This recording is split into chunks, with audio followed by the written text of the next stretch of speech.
All right, Chris. If I told you this week we're going to feature players in that Browns-Jets game and the Saints-Panthers matchup, what do you say? We must be idiots. The correct answer was no. Booms. These players are going to boom. We're going to nail it this week. Hey, you never know where you get value from good players on bad teams. It's all about the matchup, the situation. We're going to tell you why we really like these players in week 10. First, don't forget, hit that subscribe button and give this video a like. We're trying to help you build the best possible fantasy football team, build a championship. We're also asking for your help to get us to our goal of 100,000 subscribers by the time this season is over. So let's get into that Jets-Browns matchup. And look, both these teams were off last week. It's easy to forget, especially when you have a player who hasn't even played that much recently. Garrett Wilson of the Jets, yeah, he was banged up before the bye, and it's easy to forget exactly how good of a player he is. It's also really easy to just want to avoid this Jets offense. Look, we know, we followed the trade deadline, we get it. They basically sold almost every good player except for Garrett Wilson and Breece Hall in order to build just basically stockpile draft picks for the future. So no, you shouldn't have high expectations for this team. It doesn't matter if they win or lose. If you have a player like Garrett Wilson, you want to start him, but especially this week. Let's not forget, Garrett Wilson is the pass offense here. Their big splash move at wide receiver this year has been to get A.D. Mitchell, who has basically been cast off, from Indy because of all the mistakes he made. Look, maybe he becomes a thing in the future. He is not threatening Garrett Wilson in any way. Nobody is threatening Garrett Wilson's insane target share in any way. Remember, he had a 29% target share for the first 5 weeks of the season. Then he got banged up. He got to face Denver and Pat Surtain. Then he missed a game and then the bye. So again, you know what? Recently, he's done nothing for you. But this week, he probably will. Yeah, he probably will. This is low-key kind of a smash matchup here. I don't think a lot of people realize it. You look at it, you think Browns, you think, it's not a good matchup. They're a good defense, and they are. But they're much better against the run than the pass. You look at it, right now, the Browns are allowing the second fewest points to running backs, but the 14th most to wide receivers. Not only that, the Browns play the 5th most man with any defense in the NFL. Garrett Wilson has dominated man coverage this year. You look at the chart right here, he ranks 5th among all wide receivers in fantasy points per route run at 0.98. That means every time he runs a route against man coverage, he basically scores a fantasy point here. And then you look at the Browns secondary. This is why you attack them through the air, not on the ground. Their highest ranked corner is not even in the top 50 according to Pro Football Focus, and their best cover corner is ranks 70th among all corners. And it doesn't get better from there. Denzel Ward has been one of the worst corners in the NFL this year. He ranks 95th out of 107 graded corners. And like you said, Garrett Wilson is the passing attack. He's 3rd in target share this year and 1st in first read percentage. He is the passing attack for the Jets offense. That's the way you attack this Browns defense. Then Garrett Wilson, coming off the bye, coming back from injury, is ready to boom for your fantasy team. And so, not coincidentally, for a lot of the exact same reasons that we like Wilson in that matchup, we're going to go with a running back on the Cleveland side. It's Quinshon Judkins. Same situation, was doing really well, got banged up. He had kind of a shoulder issue, and then the bye. And look, after that monster game, the 3-touchdown game against Miami, like we were all in, like everybody was all in. I mean, we were pretty much all in before that, but like everyone finally was like, oh wait, this guy's pretty good. Yeah. And then the next game, he did nothing, and then he got hurt, and then he had the bye. So very similar to Wilson here. It's easy to forget how good he was running up until that happened. So right now, when you look at the season stats, it's not overwhelming. Like they're good, but they're not great. He's not elite in terms of fantasy production, only 4.1 yards per carry. That number was much higher before his last game kind of brought that average down. But still, he is the entire backfield for Cleveland, much like Wilson is the entire passing attack for the Jets. And this team definitely wants to run the ball as much as humanly possible, right? That's just how this offense is going to have to operate because let's face it, Dylan Gabriel is purely a game manager at this point and maybe forever. Who knows? But look, This is a guy who not only gets all the touches in the backfield, he's one of the leaders among all running backs in red zone touches for his team, 48% rate, up there with elite running backs. So even if you don't think Judkins is elite and this Cleveland offense isn't good, you're sort of right as far as the Cleveland offense, but man, Judkins is an absolute smash spot against the Jets. That's right. You look at it like you think Jets, like they've been pretty good against the run this year. Not a smash spot here. Like this isn't the Dolphins or the Bears or the Giants. They're only allowing the 13th most fantasy points to running backs, which is like kind of right in the middle, right? But that was with stud interior lineman Quinnen Williams, who they just traded to the Dallas Cowboys. According to Pro Football Focus, he was the best interior lineman in terms of stopping the run in the entire NFL. Ranked number 1 among all interior linemen. And look at this tweet that Hayden Winks from Underdog sent out. He says the Jets have allowed 5.2 yards per carry to running backs without Quinnen Williams on the field this year. So without Quinnen Williams there in the middle to shut down this run game, yeah, it's wheels up for Quinshon Judkins in here. Also, you look at it, 61% of his runs are those man gap runs, those inside runs. That's where Quinnen Williams lives. He's gone. He's going to feast on these runs. Not only that, he's been better on those runs than those zone runs. So this is a great spot for Quinshon Judkins this week.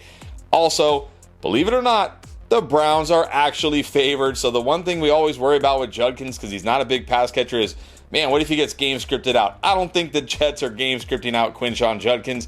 He should be looking at, close to 20 carries in this game. Like you said, he's got touchdown upside. And with Quinnen Williams out of the way, he could absolutely rip off big runs and have a huge yardage day as well. All right, this might be an easier sell. Now, obviously you think Panthers, Saints. No, you don't get too excited.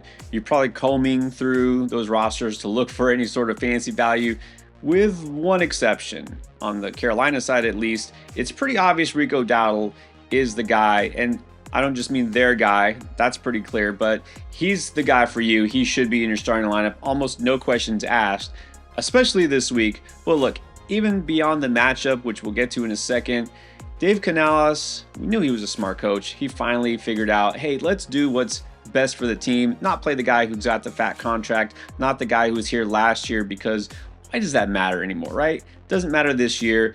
Look, Carolina has decided not only is Rico the starting running back, the main running back, they've decided if we're going to win, which somehow they keep doing, it's because they're running the ball. They are not letting Bryce Young throw it 30, 40 times, because that doesn't work, all right? Rico Dowdle carrying the ball 20 plus times, that's working. And that's exactly what he has done. I mean, it's insane the yardage he's gotten. You remember those two amazing games. It was 206 yards, 183 yards.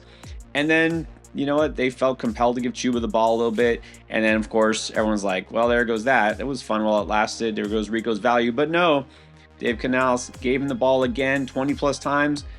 Another 100-yard game. In fact, 130 this time, and it's going to continue because now the Carolina Panthers are the 4th highest in terms of overall rush rate. They want to run the ball, and they are the lowest in terms of pass rate over expectation. So this will continue. He will get fed. We know that he is on a mission to prove that he is an elite back, and he's looking like it.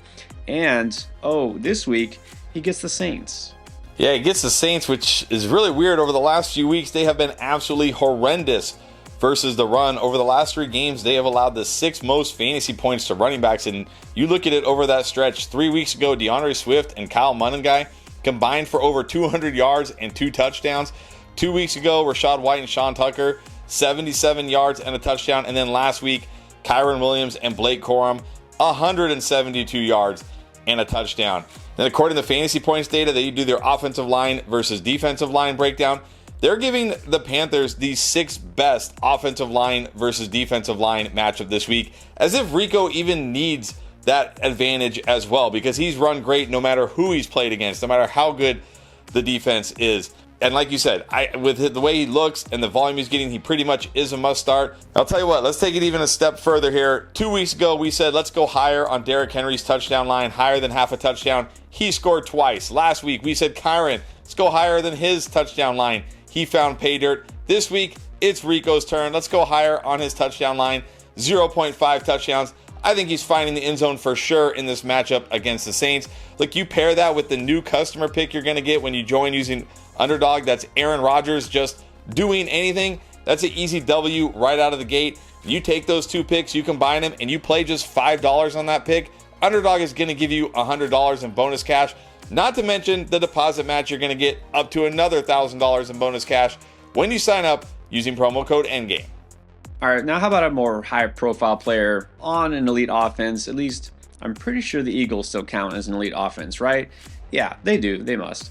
All right, not the receiver that you might think of. We're going to go with Devonta Smith. Now, Devonta Smith has kind of always played second fiddle to A.J. Brown and now also Saquon Barkley there. It's easy to forget just how solid Devonta Smith is. Now, I use that word solid because that's usually where we slot him, right? He's a guy, you know, he's got upside. He's going to be good, right? Almost rarely does he give you nothing or bust.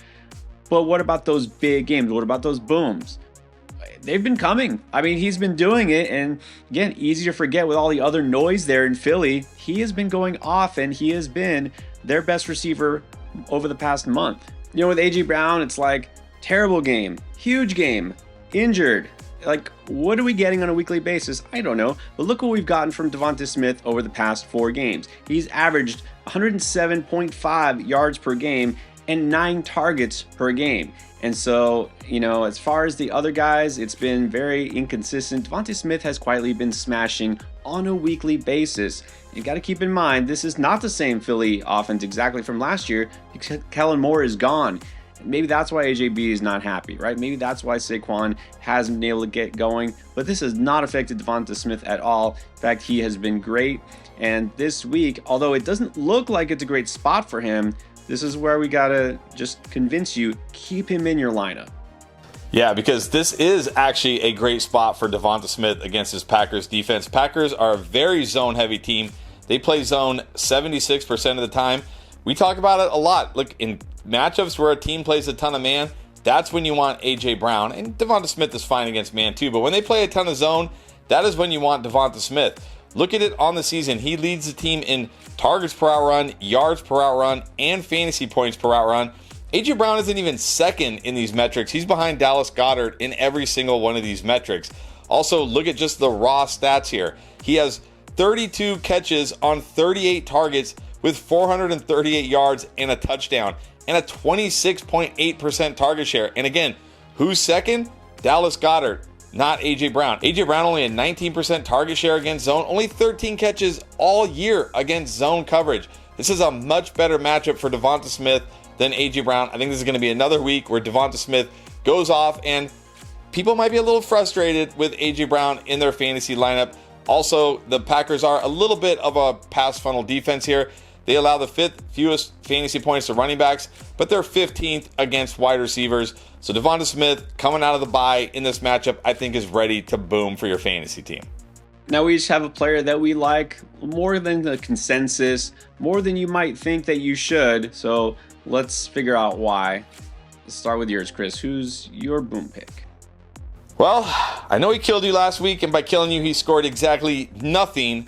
That's Rome Odunze. I think you got to trust Rome Odunze again this week. This is an absolute bounce back spot for Rome Odunze. Look, full disclosure, we originally had Rome Odunze as a potential boom pick last week. Oh, it's the Bengals. He's going to smash. But when we looked into it, it's like, wait, their corner, DJ Turner, is actually really, really good. This might not be a great spot for Rome Odunze. We didn't think he'd get 0, but we did take him off the booms. But now I have no reservations going up against this Giants defense. The Giants play the most man coverage of any defense in the NFL and the 5th most single high. He absolutely dominates these coverages, and he dominates on the Bears as well. You look at it, he leads the team in targets per out run, yards per out run, and fantasy points per out run versus man. And he leads in second in targets per out run, but first in yards per out run and fantasy points per out run against single high. But again, just look at the raw stats here. He's run 44 routes against these coverage shells. He has a 37% target share on these routes. Like, he is the guy against these coverages. Also, he has 10 catches for 152 yards and a touchdown. Look at Colston Loveland, who everybody loves this week. He's only has a 9% target share against these shells. DJ Moore, the wide receiver 2, only a 14% target share against these shells. DJ Moore has run almost the same amount of routes as Rome Odunze against these shells. He has 4 catches all year and 40 yards. That's it. And then I guess the only other guy that could impact him here, Olamide Zaccheaus, only a 14% target share, only 3 catches against these shells. These are the shells that Rome Odunze dominates. He's going to dominate this Giants secondary. He's going to bounce back in a big way. Not to mention the Giants are allowing the 7th most points to fantasy wide receivers this year, so this isn't even a tough matchup. I know he killed you last week, like literally probably killed your fantasy team last week. Give him another chance this week. He's going to make it up to you in a big way. Well, I'm actually going to have to go back to that Saints-Panthers matchup.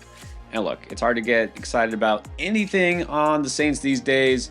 But look, Chris Olave at this point, I know he's been solid. Why would he have a great game all of a sudden now? Did Tyler Shook suddenly inspire me? No, he did not.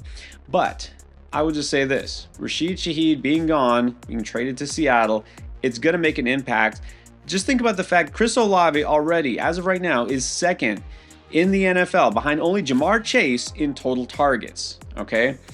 Now Shaheed is gone, and they didn't replace him with anybody either, right? Like, that number 2 guy is just gone. Last week, when they were obviously showcasing Shaheed for a trade, when he suddenly led the team in targets with 9, that was the first time all season that Chris Olave had fewer than 6 targets in a game, right? He is verifiably a target hog. That's what you want in fantasy, right?